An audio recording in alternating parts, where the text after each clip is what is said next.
UBSI. Informing and entertaining Filipinos since 1998. Energy, energy, energy, energy! Energy! Classic talaga. Achuchu. Naka-energy na ba ang lahat?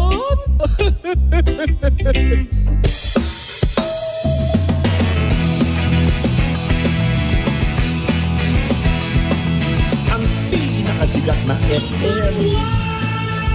Energy FM. Araw at gabi mo'y tunay na sasaya dito. Sagot namin, tugtugan, kantahan, walang patid na tawanan at kulitan. Huwag mong sabihin radyo, sabihin mo Number 1. energy. Ito ang number 1, 06.7 Energy FM. Sa bahay, opisina, kotse, taxi at jeep. What? Tricycle, FX, bus na masigip. O kaya? Palengke, internet, plaza, karinderya. Energy FM, nagbibigay saya. Huwag mong sabihin radyo, sabihin mo Number 1. energy. Pangga, energy kaibigan mo. Pangga, energy ang numero uno. Agad tumango na at isigaw mo. Same, pero iba. Huwag mong sabihin radyo, sabihin mo energy. Naka-energy na ba ang lahat? Lagi.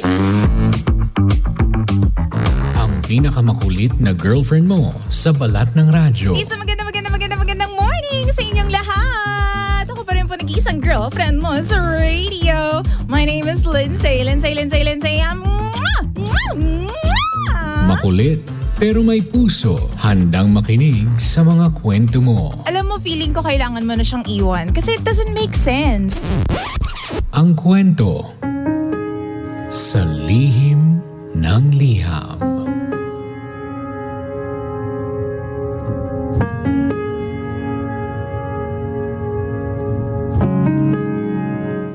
Mahal kong Lindsay, sana po as we are all listening to your program, ay sa parting ito meron po akong ma-share na lesson sa lahat po ng nakikinig sa lihim ng liham.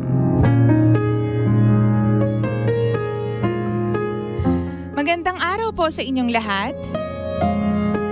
Please call me Jaja. Gusto ko lamang pong i-share yung kwento ko dito sa Energy FM. I have this long-time ex-boyfriend. Let's call him Bri. 5 years kaming nagsama. Nagsimula kami ng college. Naging kami after a year. Pero sa hinaba-haba pala ng pinatunguhan namin, wala din naman pala akong mapapala sa ex ko.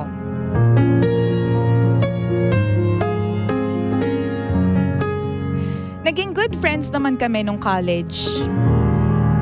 Nagkakilala kami nung pareho na kaming nagtatrabaho. Sa dinami-rami po ng kumpanya, parehas pa talaga kami ng pinasukan, DJ Lindsay. So doon po kami nagsimula. Nung una, usap-usap lang. Tapos umabot na po sa tinutokso kami ng mga kaopisina namin. And then we realized na why not? Parehas na naman kaming nasa tamang edad. At magkakilala naman kami. By the way, DJ Lindsay, no boyfriend since birth po ako. Pero si Bri, ilang babae na rin yung naka-fling niya. Napagkasunduan po namin ni Bri na, sige, mag-date tayong dalawa. Nanligaw siya ng maayos sa akin. Nagpaalam sa parents ko. At pinakilala naman niya ako sa pamilya niya. Napaka-smooth po ng relationship naming dalawa.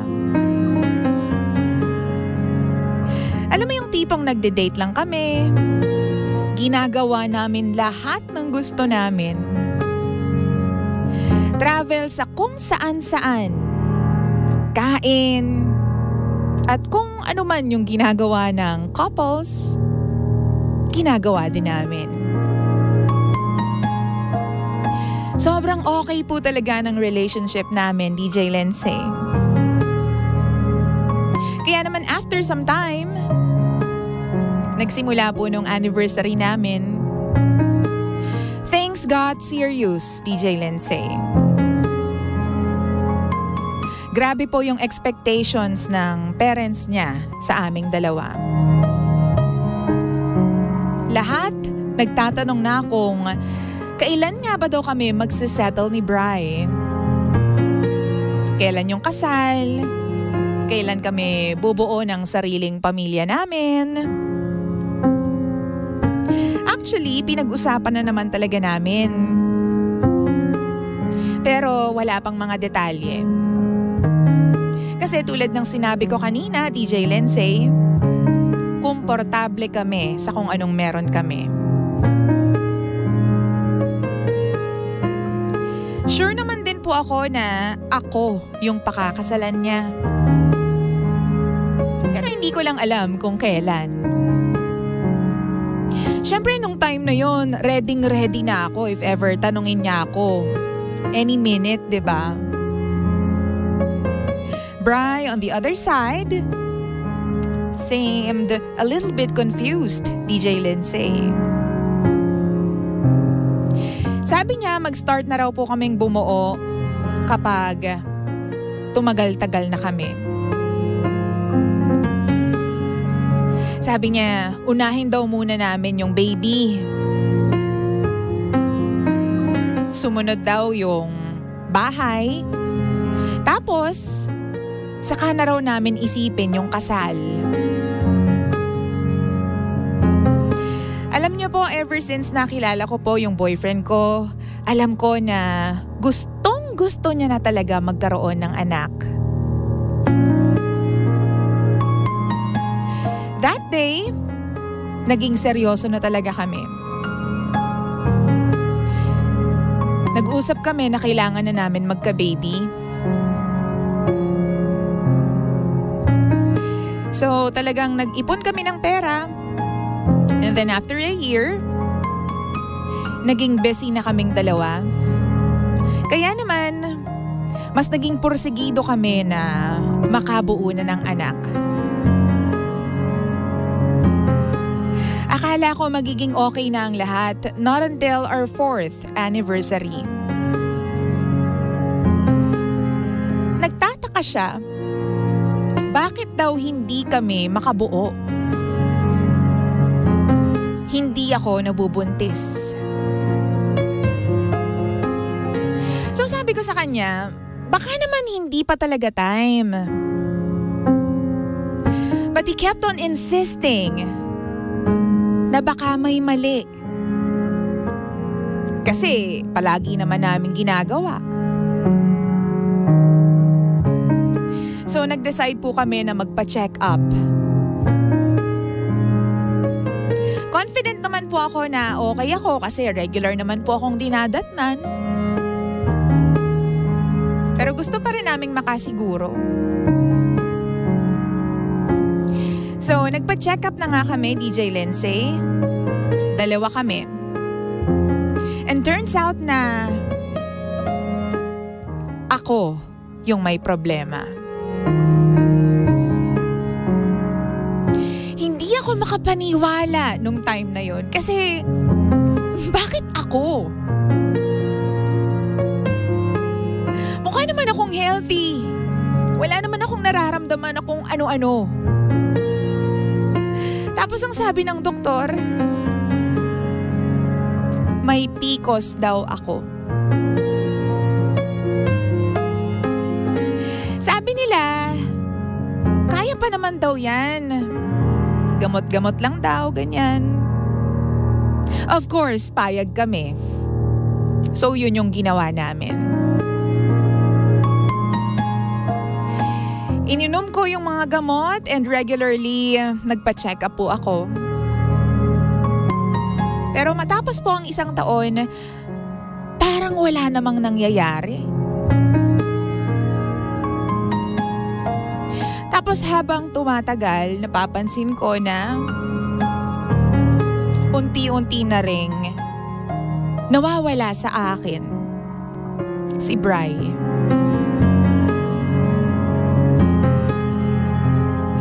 Ayoko po maging paranoid, pero yun palagi yung naiisip ko eh. Kasi matapos ang 1 taon po na paggagamot, hindi pa rin kami makabuo. Nagsimula yung mga late na pag-uwi niya. Sabi niya kasi may dinaanan daw. May mga lakad kasama yung mga kaibigan. Pero alam nyo yung naisip ko nun. Trust your instinct. Nagkamali ako dun sa part na pinababayaan ko yung mga napansin ko dahil naniwala akong hindi niya kayang gawin sa akin yun. Pero ginawa niya. Paano ko nalaman?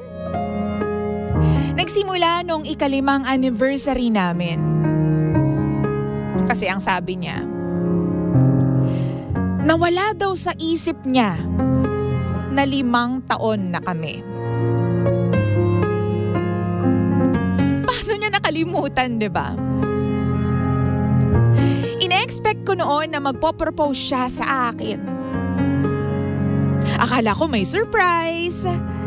Akala ko may mga plano siya kasi 5 years na kami. Pero ako pala yung masusurprise. Nalaman ko na lang na meron pala siyang ibang babae. Kakilala ko pa. At nandun lang sa kabilang department namin. Hanggang ngayon, hindi ko maisip kung paano niya nagawa sa akin yun.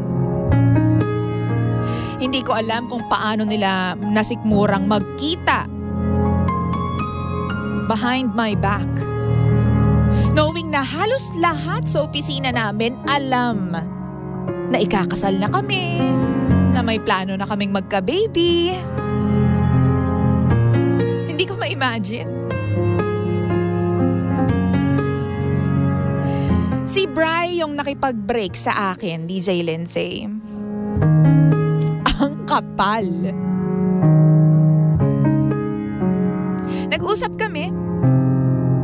Akala ko talaga tong lalaki na to kilalang kilala ko na. Turns out, hindi pa pala. Nangyari po yung gusto niyang mangyari. We broke up tapos ako na rin yung umalis. Nakita ko na lang after a year na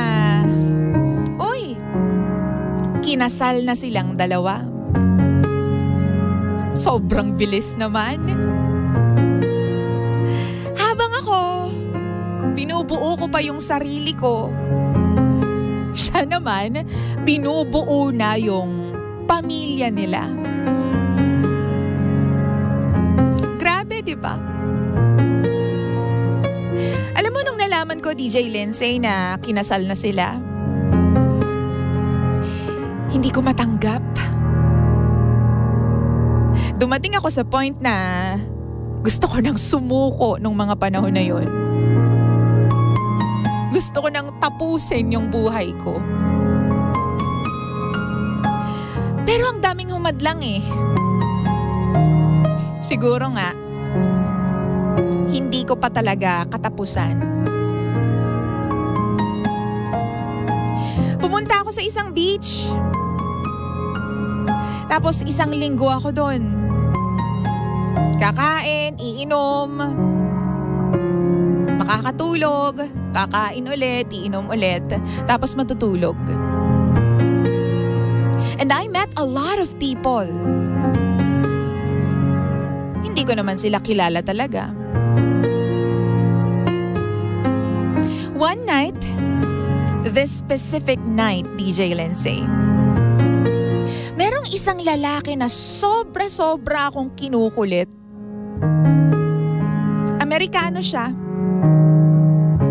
Pero ang galing-galing niyang magtagalog. So I think kahit papaano may pagka-Pinoy siya. Ang dami naming napag-usapan. Ang perfect ng ambience, yung topic, lahat pinag-usapan namin. And it was also the night that I made out with another man.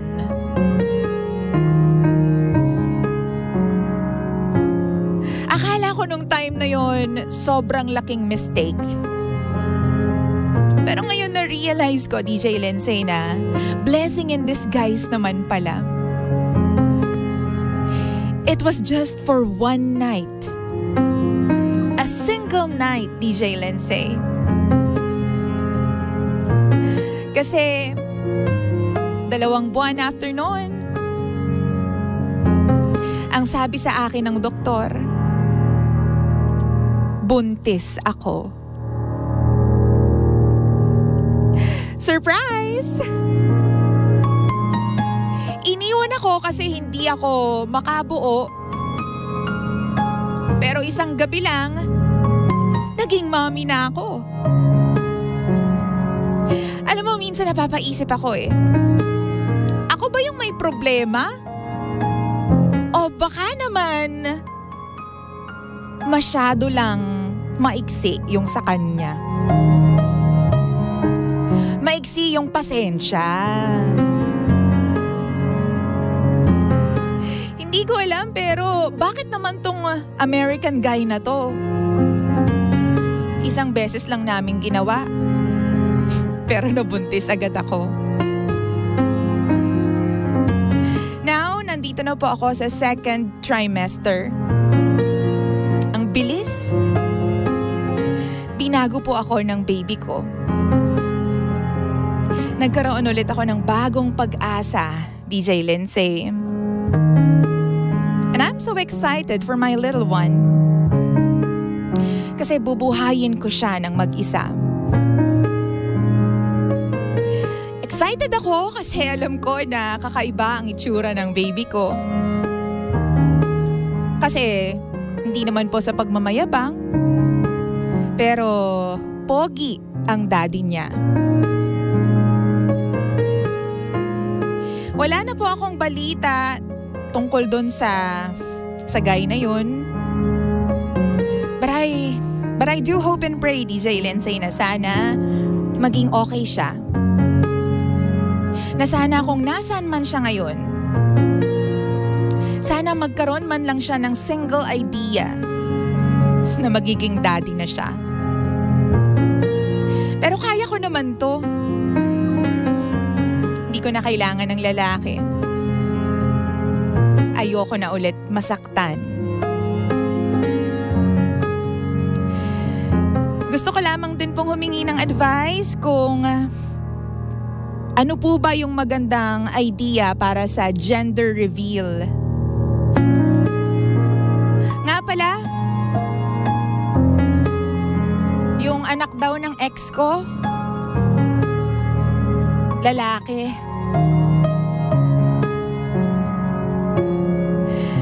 Pinagdarasal ko na sana wag maging babae yung anak ko. Dahil baka mabiktima pa ng kadugo ng ex ko. Thank you very much, lihim ng liham, sa pagbabasa ng aking kwento. Just call me Jack. Again, ito po ang lihim ng aking liham.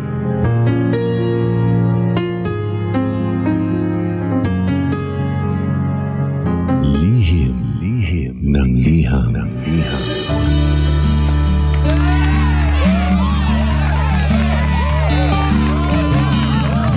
Hay nako! 9:26 on the clock. Medyo mahaba-habang inuman po ito. Sorry na, no? O, hindi natin sinasal. Grabe, ang juicy nung kwento natin for today's video, ha? Diba? This is Lihim ng Liham and I am DJ Lindsay. Lindsay. Wait, thank you so much. Kasi grabe, pinagkatiwalaan mo ko dun sa kwento mo at sa kwento ng Amerikano. Laging may plot twist talaga ang buhay, no? Alam mo, minsan, sabi nga nila, just to keep everything short, no? Just because you were, somebody left you, doesn't mean katapusan na ng buong mundo. No, sometimes, kapag iniwan ka ng isang tao, diba, doon pa mangyayari yung milagro na pinagdarasal mo, diba? Sometimes, ang ending, kailangan nating isipin na hindi siya katapusan kundi start of something new, 'di ba? Kasi ang negative nung matatapos na hanggang dito na lang, very negative 'yun, baby eh. 'Di ba? Why not? 'Di ba, ibaling mo yung idea na okay, may natapos pero posibleng may magsimula ulit at ito na yung simula para sa buhay ni Ja, 'di ba? Congratulations sa baby mo na blue eye, 'di ba? Sa baby mo na maputi, sa baby mo na matangkad, long-legged. Minsan hindi rin natin alam talaga kung anong i-unravel ng universe o ng langit para sa atin. But one thing's for sure, alam mo kapag wala kang tinatapakan na tao at wala kang pinagmamasamaan na tao sa buhay na ito, God will bless you 1,000 million folds talaga. Wow! Hindi niya hahayaan na malulugmok ka lang, masasaktan ka lang, na alam mo yon, malulungkot ka lang. Hindi ganon. Laging may something exciting and happy si Lord para sa lahat po ng mga nagtitiwala sa Kanya.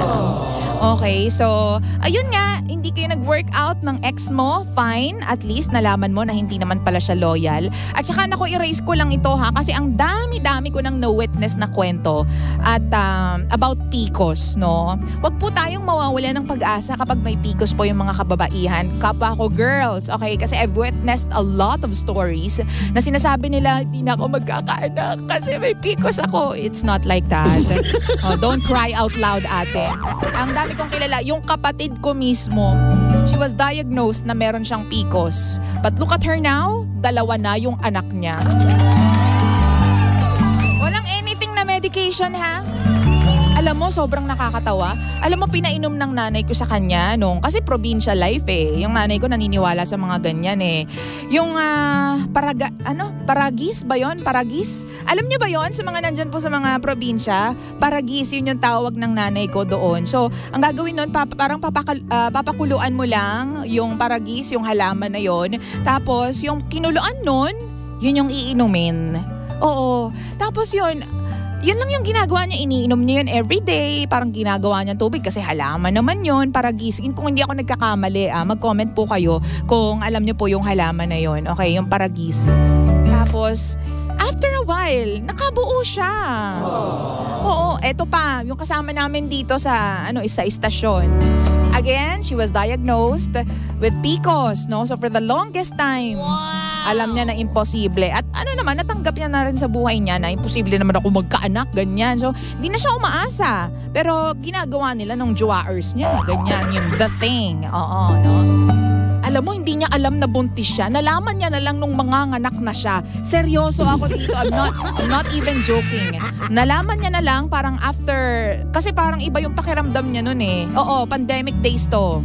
'Di ba? Pandemic days, 2 days bago siya manganak or 1 week. Baka naman OA yung 2 days. Nasaan ba yun? Nasaan ba yung katrabaho namin? Nandiyan sa likod eh.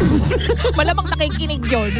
Wala pang 1 linggo, nagpa-check up siya, nalaman niya na buntis siya. 'Di ba? Wala pang 1 linggo, nanganak na siya, pangga. Oo.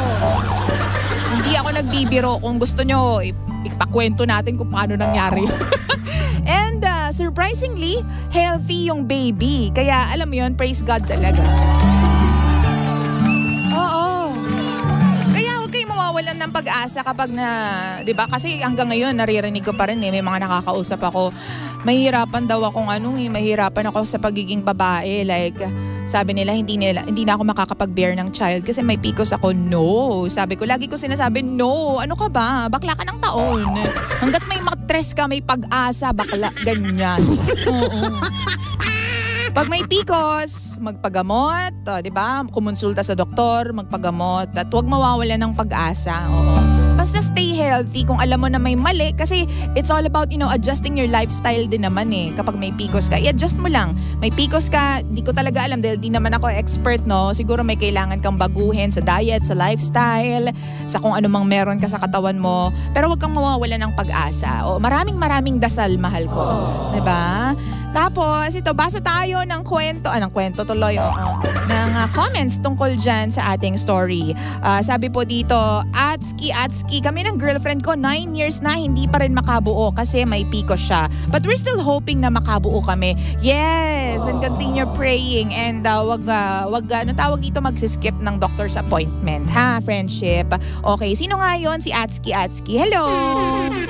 Sabi ni Jeff, walang PCOS, di ba? Sa kamandag ng AFAM.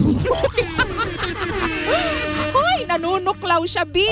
Oo, magandang gender reveal yung kagaya kay Kong na magpalipat ng confetti gamit ang helicopter. Ang taray naman nun, friend. Oo, wala tayong budget sa ganun. Oo.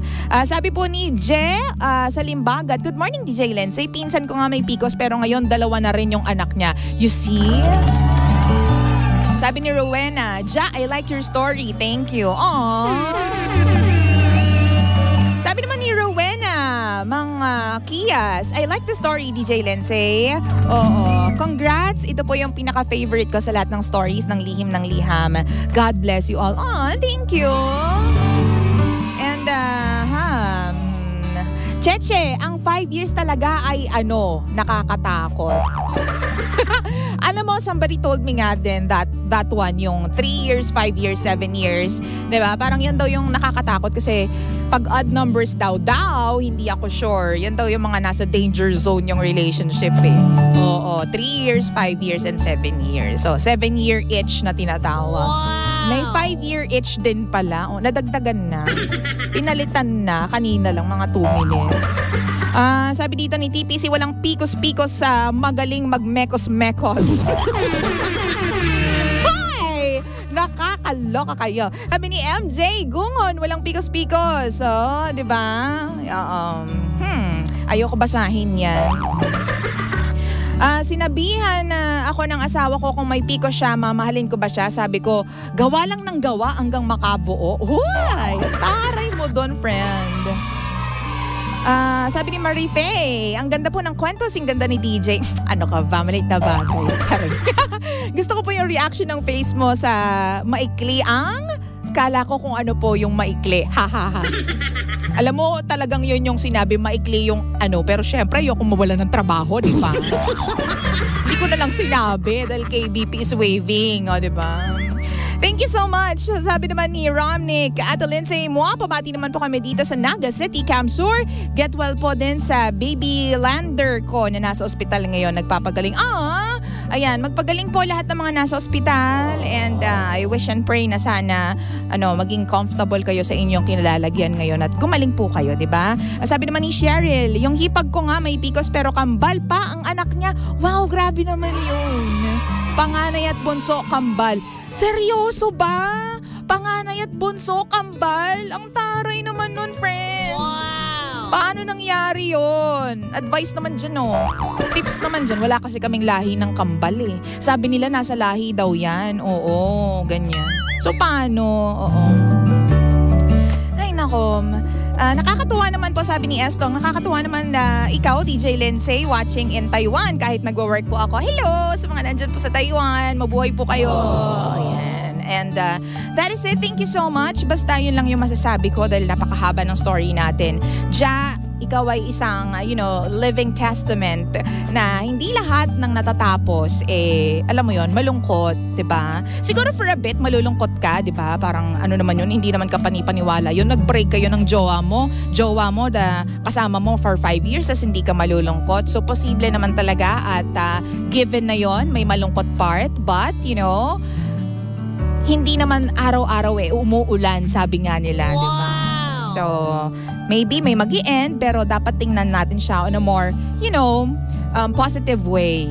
Meron ding magsisimula, diba? 9:36 on the clock. Pangga, syempre naman, thank you. Ito pa rin po ang Lihim ng Liham. At ako pa rin po ang nag-iisang girlfriend mo sa radio. My name is Lindsay. Lindsay.